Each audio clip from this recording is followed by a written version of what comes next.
محمد صلاح مهاجم ليفربول، لاعب من تراث خاص. الفرعون المصري يتحدى الصعاب خارج وداخل الملعب. محمد صلاح موعود دايما بظلم الحكام الإنجليز، والكلام ده مش كلامي، ده كلام يورجن كلوب المدير الفني لنادي ليفربول.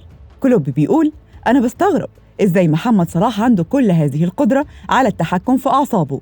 صلاح لا يحظى بالحماية الكافية من قبل حكام الدوري الإنجليزي. كلوب قال كمان الكلام ده بعد ماتش ليفربول مع توتنهام. كلوب بيقول: الحقيقة أنا متفاجئ من تعامل الحكام مع محمد صلاح، دايماً بيتعرض صلاح للضرب والحكام مش بيحموه، ومع ذلك بيسجل الأهداف ويراوغ الخصوم عاماً بعد عام.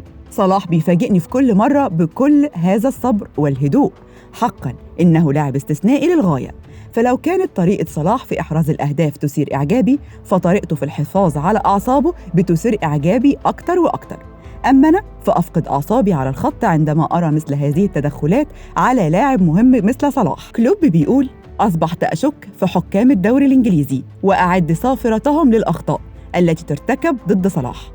فالحكام لم يطلقوا صافرتهم على أخطاء ارتكبت ضد صلاح إلا في 31 مرة طوال الموسم الحالي كاملاً. وأنا بقى كشخصة أحب أقول للأخ كلوب: شكراً لتعاطفك معنا، فيك الخير والله يا كولو، ولك الله يا مو صلاح، بقى شايل كل ده في قلبك وساكت يا ابني، ربنا معاك.